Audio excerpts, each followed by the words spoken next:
కాకినాడలో దారుణం జరిగింది. నగరంలోని భాను అపార్ట్మెంట్లో కూతురు అల్లుడిపై మామ కత్తితో దాడి చేశాడు. ఈ దాడిలో అల్లుడు అక్కడికక్కడే ప్రాణాలు కోల్పోయాడు. తీవ్రంగా గాయపడ్డ కుమార్తెని స్థానికులు ఆసుపత్రికి తరలించారు. ఈ వ్యక్తి పరారీలో ఉన్నాడు. పోలీసులు కేసు నమోదు చేసి దర్యాప్తు చేస్తున్నారు. దాడికి ప్రధాన కారణం ఆస్తి తగాదాలని చెబుతున్నారు స్థానికులు. కాకినాడలో చోటు చేసుకున్న ఈ ఘటనపై మరింత సమాచారం మా ప్రతినిధి శ్రీనివాస్ నుండి తెలుసు. శ్రీనివాస్, తన కుమార్తె అల్లుడిపై ఈ వ్యక్తి ఎందుకని దాడి చేశాడు? స్థానికులు ఇచ్చిన పోలీసులు ఇస్తున్న సమాచారం ఏమిటి? పర్పస్ ఈ రోజు ఉదయం కాకినాడ భవానీ అపార్ట్మెంట్స్ లో దారుణం జరిగింది. అయితే భవానీ అపార్ట్మెంట్స్ లో నివాసం ఉంటున్న కూతురు అల్లుడిపై ఈ రోజు ఉదయం ఒక్కసారిగా కత్తి తీసుకొని వచ్చి దాడి చేయడంతో తెలుగునాట్లో కత్తి తగిలి అక్కడికి అల్లుడు ప్రాణాలు కోల్పోయాడు.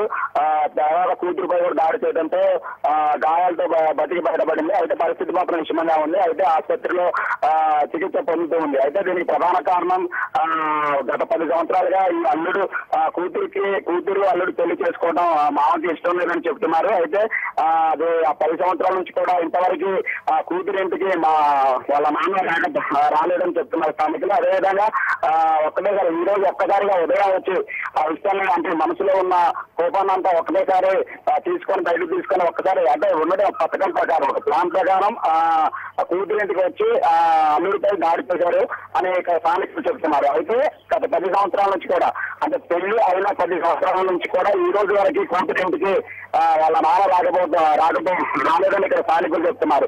అయితే ప్రధాన కారణం ఏంటంటే కుటుంబ కలహాలని చెప్తున్నారు. అదేవిధంగా ఆస్తి తగాదాలు కూడా చెప్తున్నారు. ఇప్పటివరకు అయితే పోలీసులు దీనిపై ఎటువంటి ఏం చెప్పలేదు, కేసు నమోదు చేసాం, దర్యాప్తు చేస్తున్నామని చెప్తున్నారు. అయితే ప్రస్తుతానికి అయితే అల్లుడి పేరు వచ్చేసి రవిశంకర్, అదేవిధంగా కూతురు భవానీ మామ కత్తితో నరికేసి వెంటనే అక్కడి నుంచి పరారైన పరిస్థితి కనిపిస్తా ఉంది. అయితే ప్రస్తుతం మామ పరారీలో ఉన్నారు, కూతురు అయితే ఆసుపత్రిలో చికిత్స పొందుతుంది. దీనికి ప్రధాన కారణం ఇంకా తెలియాల్సి ఉంది. పోలీసులు అయితే కేసు నమోదు చేసి దర్యాప్తు చేస్తున్నారు. భరతేష్, థ్యాంక్ యూ శ్రీనివాస్.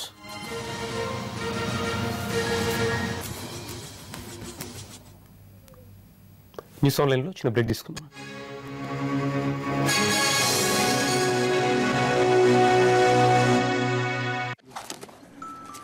విశాలవంతమైన ఇల్లు,